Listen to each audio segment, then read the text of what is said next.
Yes. The question is definitely why. Why are the snowflakes going up? Why? Nature. No, why not? What do you do? It's sort of depressing not just try the $26 bottle of Syrah or Zinfandel. I can pretend that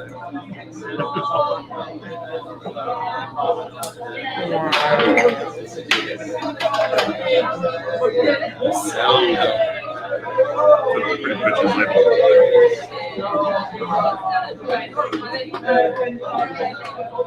We already got a thumbs up. Let's just call it quits. Thank you, Jason, for our first thumbs up.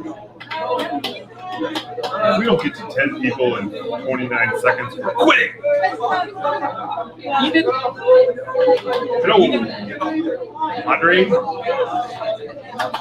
I mean, between our families, we have more than 10 people, so where are they? Here's a Maya. Where is Maya? And all the people. Oh, we got it. Where's Melinda? No. 10 seconds and then we're hitting this.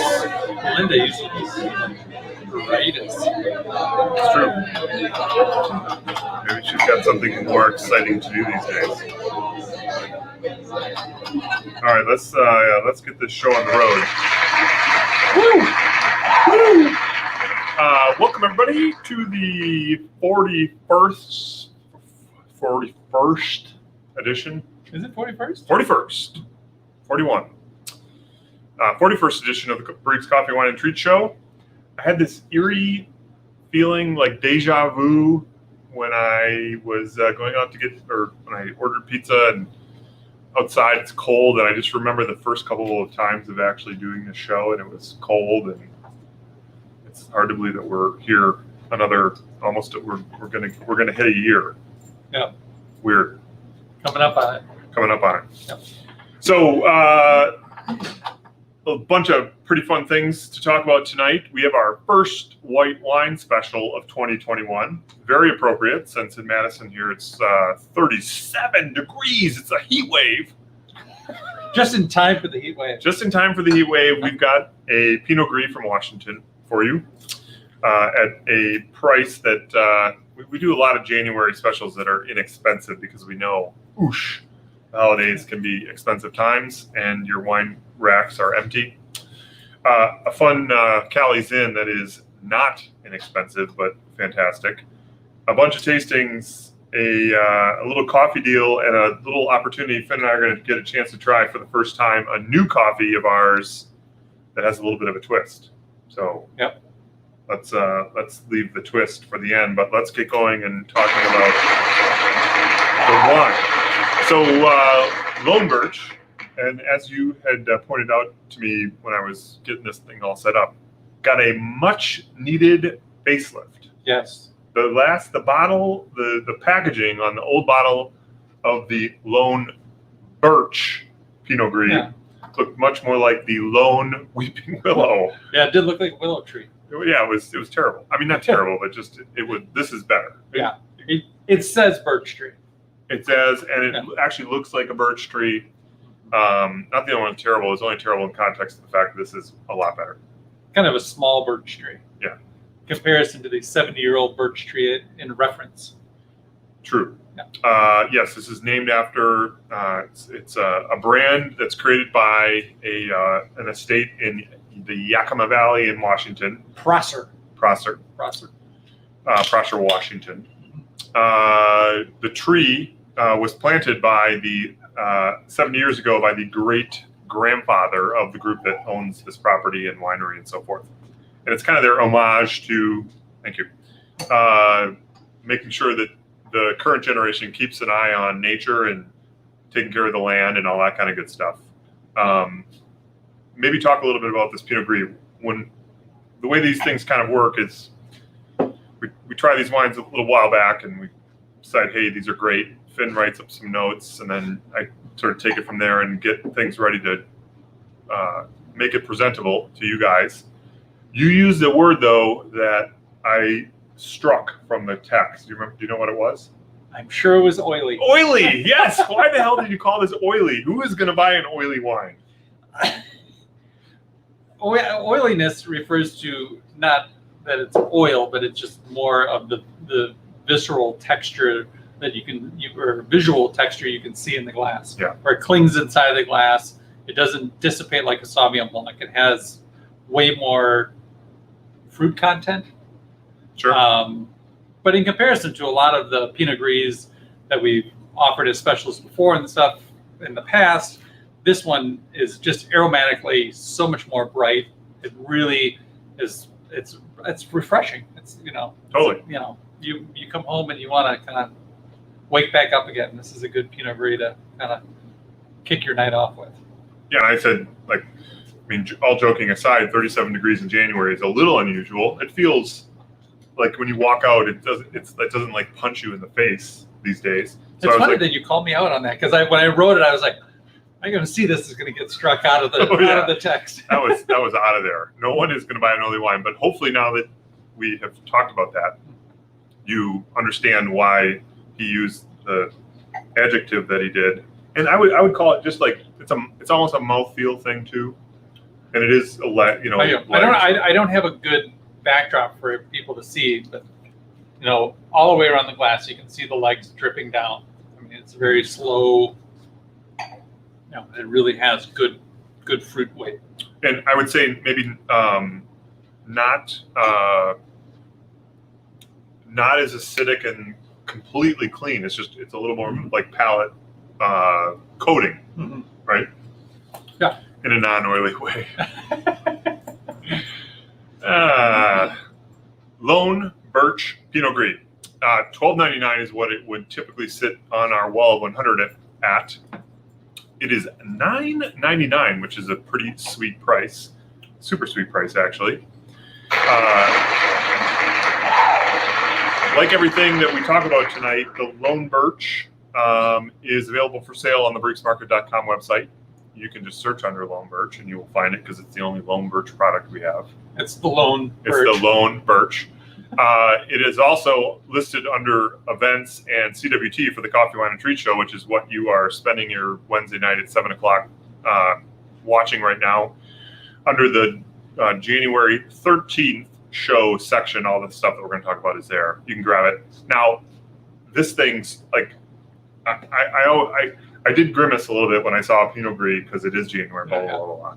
But I think the price, and it is just a fun bottle of wine, it blew out today. Multiple stores sold out like within an hour, 2 hours. 2 hours. So if you have difficulty purchasing it, we get more back in on Friday, I want to say, or just email Matt or Finn at barriquesmarket.com, MATT or FINN at barriquesmarket.com, and we'll make sure to hook you up. So if you're having trouble on the website, you can do that, and we will get you hooked up. Or if you just wait till Friday, we've got more coming in. So anyway, I was shocked at maybe people were just jonesing for a white wine. Yeah, I don't know. Okay, so that's the Lone Birch. Let's talk a little bit about the tastings that are coming up, and we have been madly filling in the schedule. We are pretty set through most of February, although you're not going to hear all about that today. But a good mix. Yeah, super cool mix. We've got everything from a beer-related tasting to sake to some high-end wine, a Saturday Spanish wine tasting, which is coming up. Several winemakers. So it should be pretty cool. Let's just talk about the things, though, that are staring at us in the face this week. So on Friday at 7 o'clock, we've been doing, since December, talking about these exclusive, these were sort of designed to be gifts.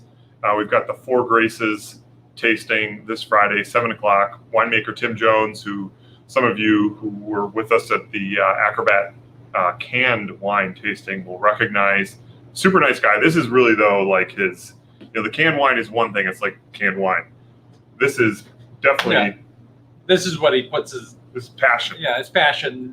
This is the thing that he wakes up in the middle of the night going, is my fermentations working and are the temperatures right, things like that. Yeah.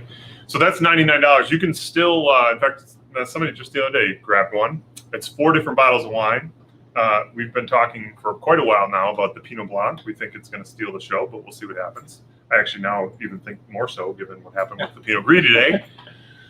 That is on Friday at 7 o'clock. You can still get it at Middleton, Fitchburg, or Monroe Street through the barriquesmarket.com website. Join us. It should be a lot of fun. It's obviously not inexpensive, but it is 4 bottles of wine and super high quality. It should be great. Saturday, first Saturday tasting. It was completely planned to take place at 3 o'clock, same time that. Is there some sort of other sporting event or something going on at 3 o'clock on Saturday? I don't know. It doesn't really matter.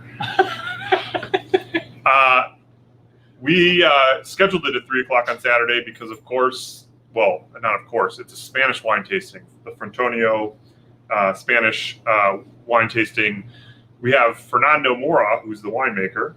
And a master of wine. And master of wine, owner of the business, like the whole shooting match, if I understand correctly. Yeah, he and his core partner they made wine in bathtubs and things like that, and kind of spiraled into an actual project with a few other friends, but it's still all hands-on, tiny producer.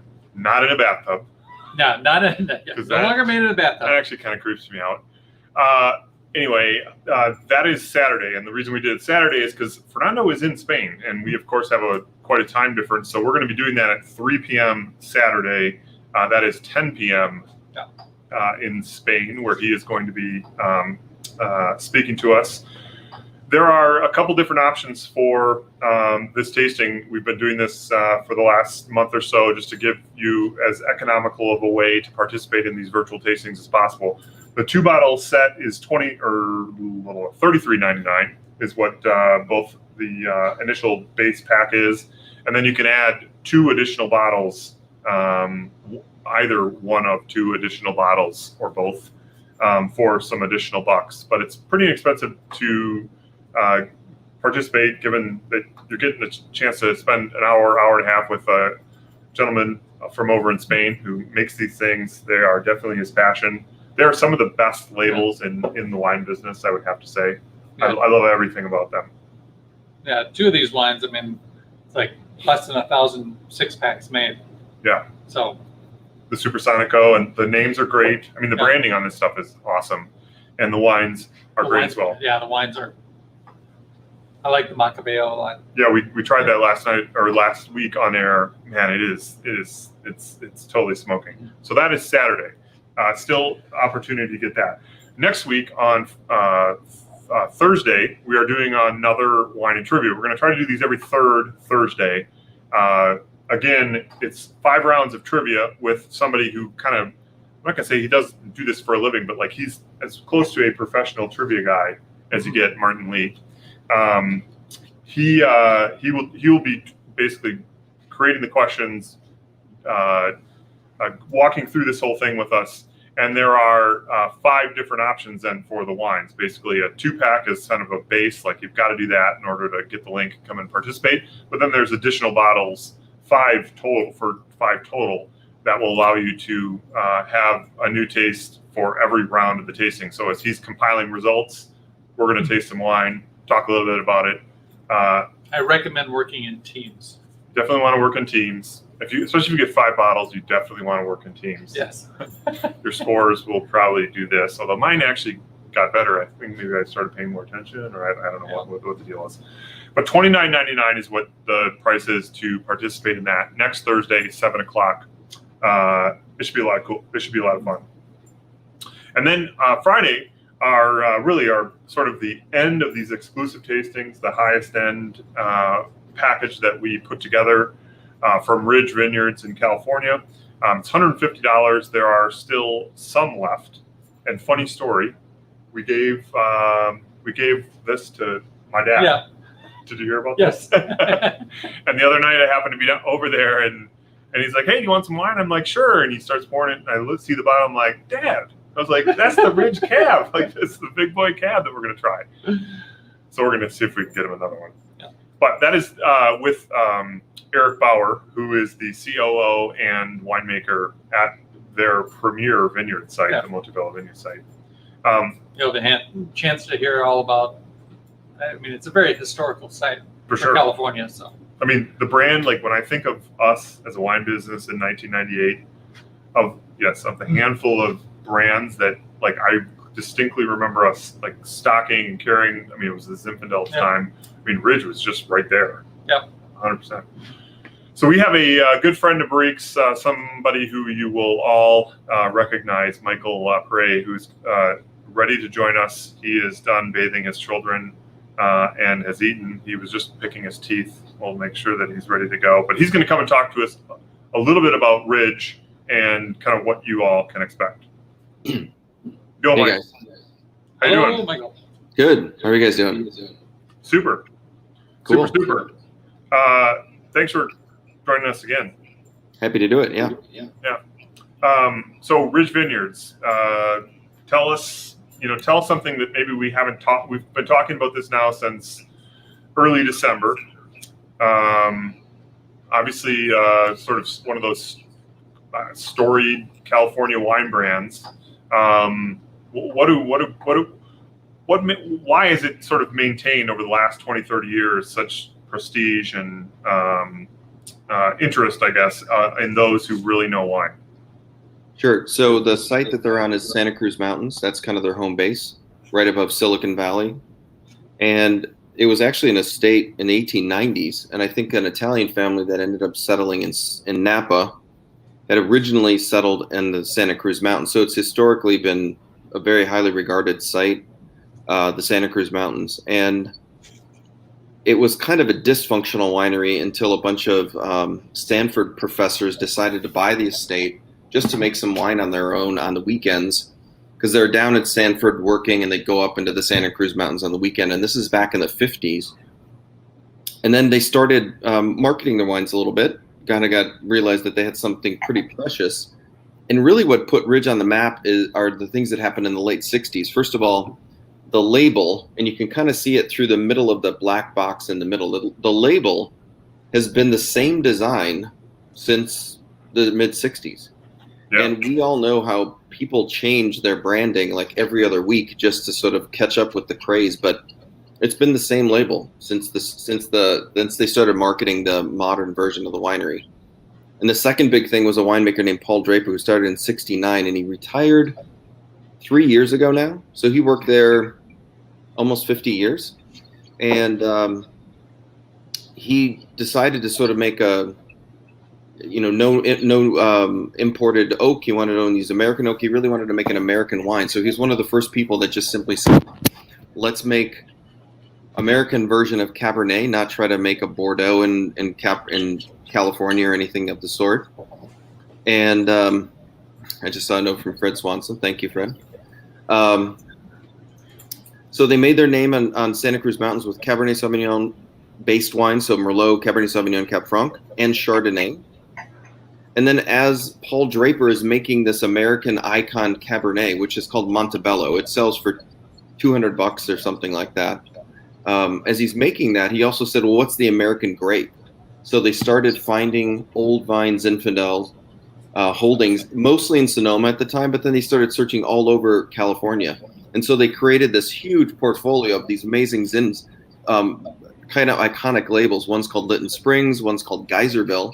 And at one point, and I think you guys have the Paso Robles Zin in your trio, right? Yep. Yeah, so they found this guy named Benito Ducey, and I believe he started farming his family ranch when he was like 15 in like the 30s or the 40s. I mean, this is a guy that's probably 90 years old at this point. And it's this old story where Paul Draper goes down there, discovers this old vines in Paso Robles, kind of Southern California, about 3 hours south of Santa Cruz. And handshake agreement for like 40 years. We're going to buy your fruit. We're going to pay a good fair price and make really an amazing Zin. So the three you have are the Chardonnay and the Cabernet from Santa Cruz Mountains. And then you have the Paso Robles Zin. I don't know how Eric's going to taste. And I should mention Eric is the winemaker. I mean, this is the guy that makes these wines. And he's made these wines He was Paul Draper's assistant for 15 or so years. And when Paul Draper finally kind of retired and stepped away, Eric took over. Paul Draper's still involved. He comes to the tastings to do blends, but it's really Eric running the show now. One last thing is that when you look at the two wines, you have the Santa Cruz. You have the Santa Cruz Chardonnay, and you have the Santa Cruz Cabernet. Now, when they start out, they're both Montebello. One's Montebello Chardonnay, one's Montebello Cab, and they'll taste through and they'll find the Cabernet and the Chardonnay that's easier to drink now rather than have to lay it down in the cellar for 10 years. And the Montebello Chardonnay, I don't know what the bottle price is on your Chardonnay, but the Montebello Chard's like 2 times as much. The Montebello Cabernet is about 5 times the price. So when people come in, they get these two wines, the Santa Cruz Chard and the Santa Cruz Cabernet. It's a steal. The Santa Cruz Cab is absolutely one of the best Cabernets. Every single penny that you spend on that counts 100%. Yeah, I will have to say it's the best bottle of wine I had in a very long time on accident. Yes. It was unfortunate he had a couple glasses before that, and I didn't get to drink the whole thing, but it was great. It's awesome. Well, the big brother or parent of that cab got nearly a perfect score and 9,900 points. Yeah, it does pretty consistently year in and year out, almost without fail. It's in the top Cabernets in any given year from all the major publications.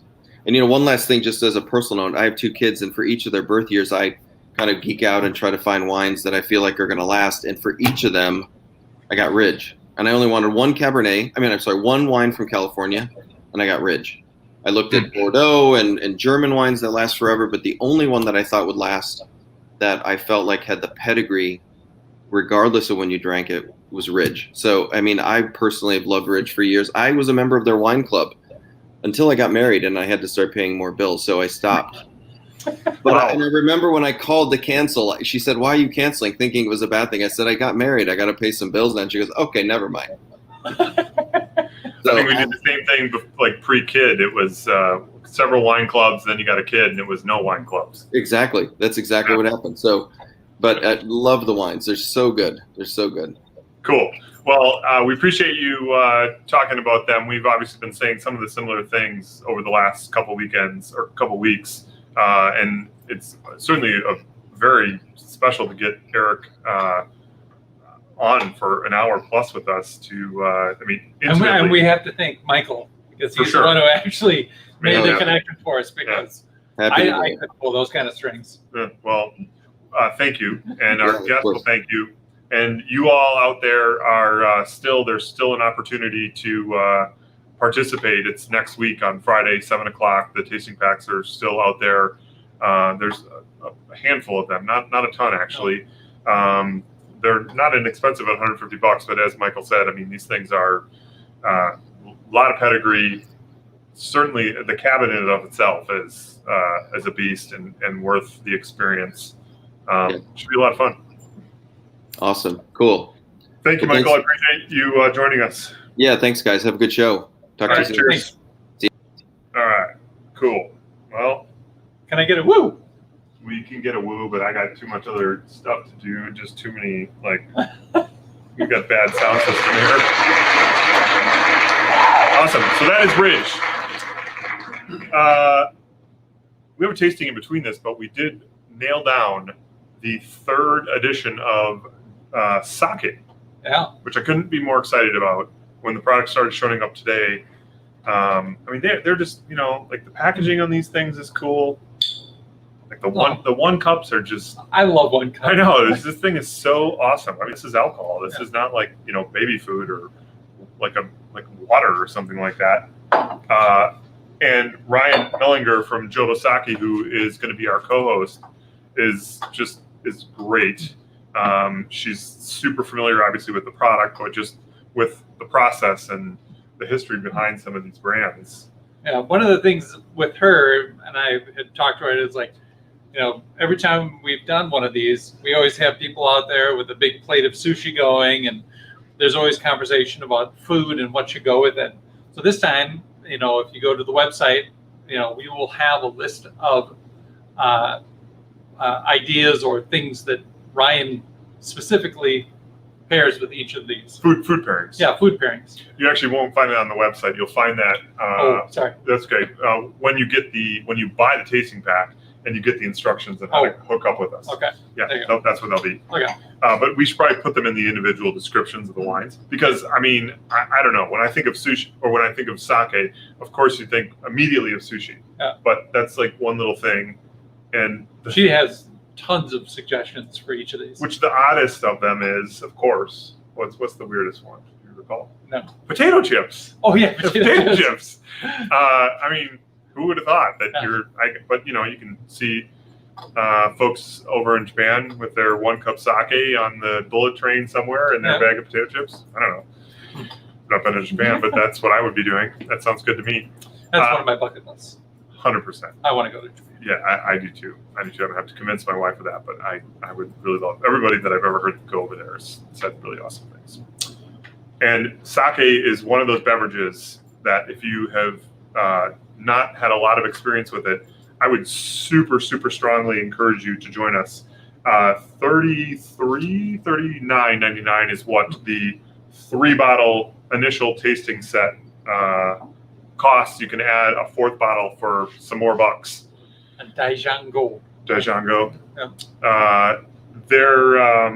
They are super, super interesting. Really so one of the most surprise hits from 2020 was the On the Rocks cocktails. Like that was like this complete surprise hit. Certainly the fact that we got those small Underwood cans, like those were rare. Oh yeah, the slims. And then sake, which I think I said last week. I drank more sake in 2020 than I did in my first 50 years of existence. I love the 1 cups. I know, they're awesome. So that is on the 5th of February. That is out there. It's available for sale right now. We have another tasting that's going to come in the week before that. We'll get to talk about that next week. Yep, the bottles are right there. They just showed up. Pretty cool. A little French Rhone tasting.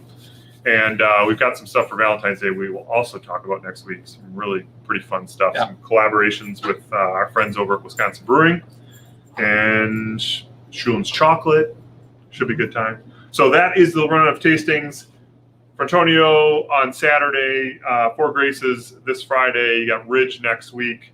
Trivia the day before that on Thursday. Jodo Sake on February 5th. You just go to briggsmarket.com, see the events, CWT, or the tasting spot, and you'll see all those. And they're a good time. If you get an opportunity to join us, you will thank yourself, as will we. All right, let's talk a little bit about coffee. You want to do a little taste test? Let's do a little taste test first. Our decaf organic Komodo Dragon is Dragon is no longer Komodo. Yeah. Like Komodo Dragon is no longer. It stocked out a couple weeks ago. Mm-hmm. So we've been on the search. You got to hold it with your left hand. You do? Yeah. Oh, because of the name. Yeah, see that holds the You know, when I talk to him about printing these things, I ask that question, like, who wants to see this? Most people are right-handed. Oh, you read it yourself. Is that is it the benefit of yourself? Whatever. Yeah. The minutia. So we went out searching for another organic, and I gave it away actually that this was decaf. There is no way you would ever be able to tell this. If we blind tasted you on this coffee, you would not know. No way. No way. I mean, it is wicked good. Yeah. So this is what you tell them about it. Yeah, this is a malt water process decaf.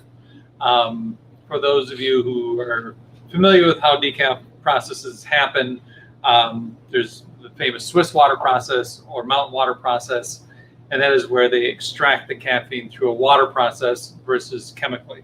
Yep. And by doing that, you end up with retaining much more of the flavor of the bean, and you don't sacrifice that. And so and Mexico is actually one of the main processing areas for malt water process. And so because they're not in Switzerland. They're not in Switzerland. Yeah. Hence the name. Yeah. They can't call it Swiss water process. So malt water process. but it just retains what you love in the body of a cup of coffee. You use that truck stop coffee flavor profile, nasty decaf. Oof. This tastes like a real cup of coffee. I mean, it's thick, it's full.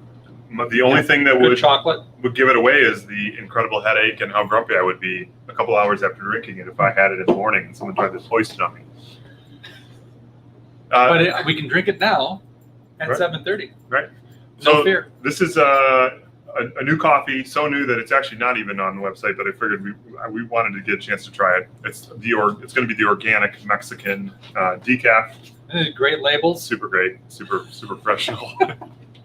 And it's good that we're spending marketing time talking about something that was not even for sale yet, which is super great.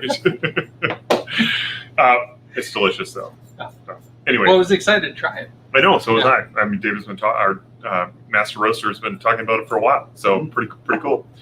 We do though have a coffee that is available for sale, and it is on sale this week. It's our Blackstrap blend, and I decided to talk about this. We talked about a dark roast coffee last week, but the Blackstrap is one of those things. There is just sort of this ray of light in the Blackstrap that is different. That is different than a lot of dark roasted coffees, and maybe you can tell them sort of the secret behind the Blackstrap. The secret? Yeah. Well, it is a blend of dark roast and lighter roasted coffees, and so that ray of light is much more of the fruit quality showing through the darkness. I would say. Yep. And so you really, you get the good deep dark chocolatey tones, but all of a sudden there's this freshness, this fresh fruit quality that shines right through. And you get kind of a nice blue fruit. Yeah. Yeah. That's what I was talking about. Yeah. Glad we're on the same page. Phew. Yeah. we don't go through any form of pre-show conversation. So No. he pitched me a ball, and You're like at least 3 for 3. You got oily today. You've got ray of light, light roast coffee, and the Blackstrap. The Blackstrap is one of the few dark roasted coffees. I'm not a huge dark roasted coffee fan. We do good dark roast. We do great, actually, dark roasted coffee. Yep. It is the one though when it is being brewed in the cafe. I will go for it because of exactly what you said. So that is out there. It's I think I want to say $2 off a bag, so it's really a pretty stellar deal. You can get those shipped directly to you if you are not moving around out there these days. The shipping is only $5 flat rate USPS priority mail for $5, or if you spend $50, it's free. So you can send it to your friends or whatever, and that's the Blackstrap blend. And then last but not least, speaking of dark roast, and speaking of packaging, we talked about, between the Frontonio, awesome packaging, the Ridge, their classic stuff, Lone Birch, new packaging. This is one of the most minimal labels in the wine world. Yes. It looks like one of those, you remember. But yeah, it was. That's exactly what it was from. Yeah, okay. The old Like labeler. Click labeler where Yeah. you imprinted on a piece of sticky paper. Yeah. So Prisoner Wine Company, originally started by David Finney, subsequently sold and sold again. But his marketing and his labels are second to none. Yeah. They're all remarkable. So the Saldo Zin, like I say, it's that little printed tape. He does a Mercury Head Cabernet, and where he literally glues a Mercury Head dime Yep. on every one. Prisoner, of course, is what he's very well known for. With Getty, no. What is the artist? I don't know. Oh, I can't remember. Okay. You'll think of it. I'll think of it.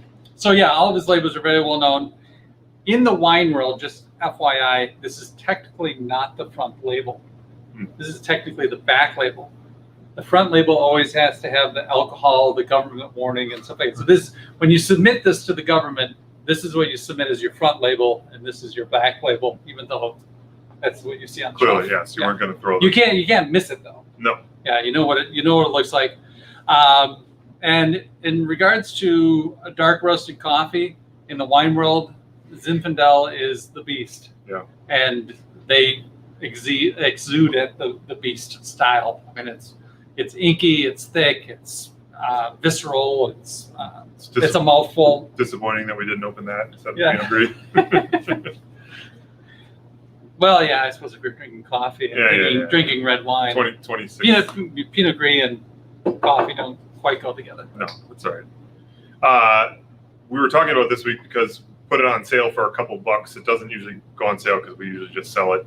But I believe through the end of maybe Monday, Tuesday next week, there's a couple of dollar discount that gets automatically applied at checkout. If you're kind of interested in Zinfandel, want to spring a little bit, it's I think $24 after the discount. It is completely worth it. If someone were to come in and say, I want a nice Zinfandel, I mean, 100% of the time. It is all show. For sure. Yeah. For sure. It's like the big top of wine. It is the big top of wine. Yeah. So with that, we will wrap things up for the 41st edition of the Barriques Coffee, Wine, and Treat Show. Thank you very much for joining us. We will again be here next week for 42. Cheers. For 42. Live in person right here in the Barriques studio. We have a fun new organic coffee coming away. I don't know if it'll make it here by next week. But Oh, do we? Oh, yes, that's right. Yeah. The P&G. it's en route. P&G, some more tastings, a lot of fun stuff. Cheers. Hope you guys have a great week, great safe week. Stay healthy, and we will see you in 1 week. Cheers. Cheers.